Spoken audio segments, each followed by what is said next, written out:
आप देख रहे हैं डीसी न्यूज इंडिया और मैं हूं आपके साथ दिव्या। तो आइए एक नजर डालते हैं अब तक की 10 बड़ी खबरों पर। तो 10 बड़ी खबरों में सबसे पहले बात करेंगे बारामती की। बारामती हादसे में डिप्टी सीएम अजित पवार के निधन के बाद राष्ट्रवादी कांग्रेस पार्टी के दोनों गुटों के संभावित विलय की अटकलें तेज हो गई थी। इन चर्चाओं के बीच एनसीपी शरद चंद्र पवार के विधायक रोहित पवार ने बड़ा बयान दिया है। उन्होंने साफ कहा कि इस संवेदनशील मुद्दे पर अंतिम और आधिकारिक बयान उप मुख्यमंत्री सुनेत्रा पवार ही देंगी। रोहित पवार ने कहा कि परिवार इस समय गहरे शोक में है और 13 दिन की शोक अवधि पूरे होने के बाद ही किसी तरह की सार्वजनिक चर्चा की जाएगी। उन्होंने राजनीतिक जल्दबाजी से बचने की अपील की है और कहा भावनात्मक माहौल में निकले गए निष्कर्ष असंवेदनशील होते हैं। रोहित पवार ने ये भी संकेत दिया पार्टी और परिवार के कई सदस्य सुनेत्रा पवार को राष्ट्रीय अध्यक्ष बनाए जाने के पक्ष में हैं, लेकिन अंतिम फैसला सही समय पर लिया जाएगा।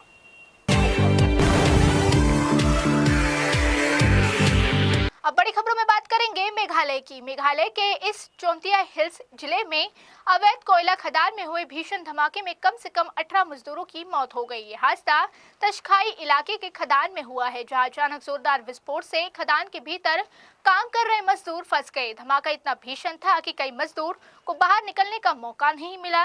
घटना की सूचना मिलते ही पुलिस और बचाव दल मौके पर पहुंचे और राहत बचाव कार्य शुरू किया गया।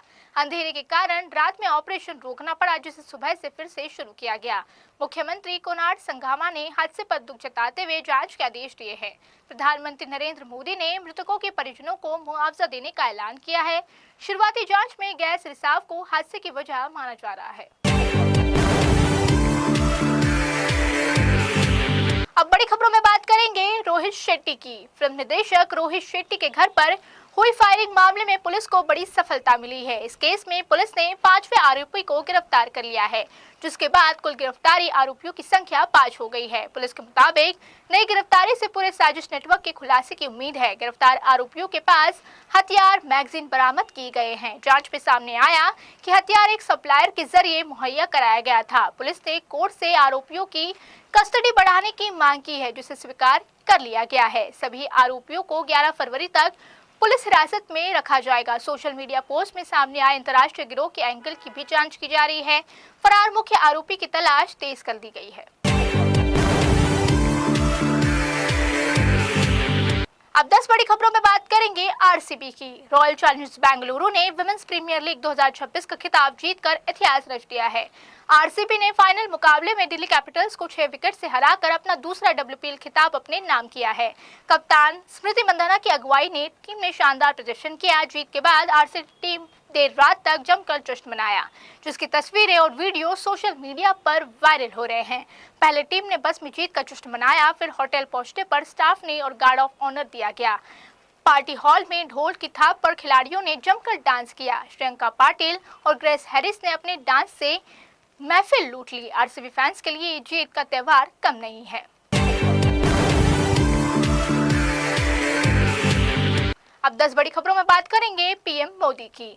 प्रधानमंत्री नरेंद्र मोदी ने राज्यसभा में राष्ट्रपति के अभिभाषण पर जवाब देते हुए विपक्ष पर तीखा हमला बोला। शायराना अंदाज में पीएम मोदी ने कहा, विपक्ष दुनिया को तो धोखा दे सकता है, लेकिन खुद से सच्चाई नहीं छिपा सकता। उन्होंने कांग्रेस, आम आदमी पार्टी, टीएमसी और डीएमके पर निशाना साधा है। पीएम मोदी ने आम आदमी पार्टी पर तंज कसते हुए शराब नीति और शीश महल का जिक्र किया। उन्होंने कहा, दशकों तक सत्ता में रहने के बावजूद विपक्षी दलों ने आम जनता के जीवन में बदलाव नहीं किया। प्रधानमंत्री ने हालिया ट्रेड डील पर जिक्र करते हुए कहा, भारत आज वैश्विक स्तर पर मजबूत समझौते कर रहा है।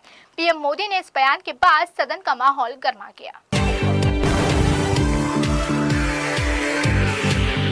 अब 10 बड़ी खबरों में बात करेंगे अबू सालेम की। अंडरवर्ल्ड डॉन अबू सालेम को बॉम्बे हाई कोर्ट से बड़ा झटका लगा है। कोर्ट ने उसके भाई के जनाजे में शामिल होने के लिए दायर पेरोल याचिका खारिज कर दी है। अबू सालेम ने आजमगढ़ जाने की अनुमति मांगी थी, लेकिन अभियोजन पक्ष ने सुरक्षा कारणों का हवाला देकर इसका विरोध किया।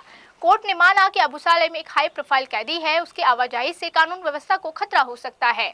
सुनवाई के दौरान ये भी सामने आया कि सुरक्षा व्यवस्था का खर्च 17 लाख रुपए से ज्यादा आएगा। कोर्ट ने इन्हीं कारणों से पैरोल देने से इनकार कर दिया और अबू सालेम पिछले 25 सालों से जेल में बंद है।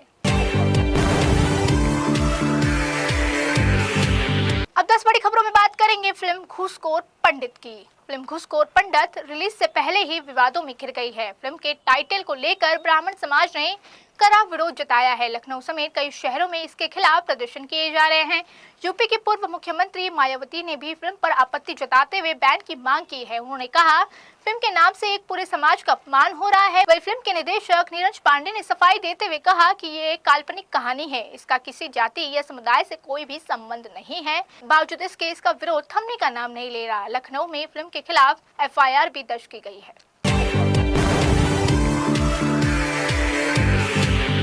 अब 10 बड़ी खबरों में बात करेंगे बजट 2026 की। बजट 2026 के बाद केंद्र कर्मचारियों के 8वें वेतन के आयोग को लेकर उम्मीदें को झटका लगा है। बजट में सरकार ने 8 पे कमीशन को लेकर कोई स्पष्ट घोषणा नहीं की। खर्च के आंकड़ों से संकेत मिल रहे हैं कि वेतन आयोग लागू होने में अभी देरी हो सकती है। सरकार का स्थापना व्यय अपेक्षित कम बढ़ सकता है, जिससे नई सैलरी स्ट्रक्चर पर सवाल खड़े हो रहे हैं। आयोग की रिपोर्ट जुलाई 2027 तक आने की संभावना है। इसके बाद लागू होने में समय लगेगा।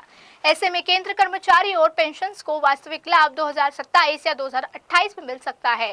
फिलहाल सैलरी बढ़ोतरी को लेकर इंतजार लंबा दिखाई दे रहा है। अब 10 बड़ी खबरों में बात करेंगे दिल्ली की। दिल्ली के IGI एयरपोर्ट पर परिवार के साथ यात्रा करने वालों के लिए बड़ी राहत की खबर है। डायल ने फैमिली इन डायल नाम से एक नई सुविधा शुरू की है। इसके तहत परिवारों को एक अलग चेक इन और सुरक्षा जांच व्यवस्था दी जाएगी। अब बच्चों, बुजुर्गों के साथ यात्रा करने वालों को लंबी कतारों में खड़ा नहीं होना पड़ेगा। टर्मिनल्स 1, 2, 3 पर विशेष गेट्स आरक्षित किए जाएंगे। फ्री बग्गी, बेबी स्ट्रोलर और फैमिली असिस्टेंट की सुविधा भी मिलेगी। डायल का कहना है कि ये पहल मकसद यात्रा को आरामदायक और तनाव मुक्त बनाना है। यात्रियों ने इस सुविधा का स्वागत किया है। अब 10 बड़ी खबरों में बात करेंगे मणिपुर की। मणिपुर में नए मुख्यमंत्री यूनाम खेमचंद सिंह ने शपथ लेने के कुछ ही घंटों बाद फिर तनाव बढ़ गया है। चुराचांदपुर में जिले में बड़ी संख्या में लोग सड़कों पर उतर गए और विरोध प्रदर्शन शुरू किया। प्रदर्शनकारियों ने टायर जलाकर सड़कों पर जाम कर दिया। सुरक्षा बलों पर पथराव किया गया। हालात काबू में करने के लिए पुलिस ने आरजू गैस के गोलों का इस्तेमाल किया। कुकी समुदाय ने चुने गए प्रतिनिधियों को लेकर नाराजगी दिखी जा रही है। प्रदर्शनकारियों का कहना है कि जब तक अलग प्रशासन की मांग नहीं पूरी होती, समर्थन नहीं दिया जाएगा। मुख्यमंत्री खेमचंद सिंह ने शांति बनाए रखने की अपील की है और इस सामूहिक जिम्मेदारी बताया है।